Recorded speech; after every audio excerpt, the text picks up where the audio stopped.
ராமநாதபுரத்துல இருந்து நிறைய பேருக்கு தெரியும் திருப்புல்லானி ரொம்ப விசேஷமான ஒரு ஸ்தலம்.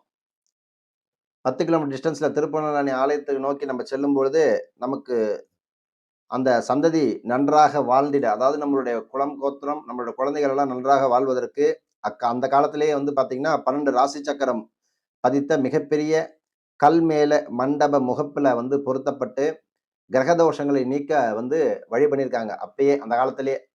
அப்ப கிரக தோஷங்கள நீக்கணும் அப்டின்னா, நீங்க வந்து ராமநாதபுரம், ராமேஸ்வரம் போயிட்டீங்கன்னா, கண்டிப்பா திருப்புல்லானி போயிட்டு தான் போணும். ஏன்னா, அங்க முடப்பத்துல வந்து 12 ராசிகளுடைய ராசி சக்கரங்கள் பொதிக்கப்பட்டிருக்கு.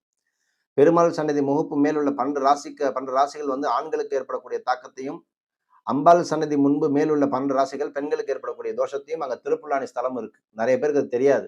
சும்மா போயிட்டு, போயிட்டு வந்துட்டு இருப்பீங்க. ஆண்களுக்கு அங்க ஆண் தெய்வத்துல இருக்கக்கூடிய ராசி சக்கரம், பெண்களுக்கு வந்து அம்பாள் கோயில்ல இருக்கக்கூடிய முகப்புல இருக்கக்கூடிய ராசி சக்கரத்தையும் போய் வழிபடுங்க. அப்ப ஸ்ரீ ராமேஸ்வரம் போனீங்க அப்டின்னா, கண்டிப்பா திருப்புல்லானி போகாம வரக்கூடாதுங்கிறது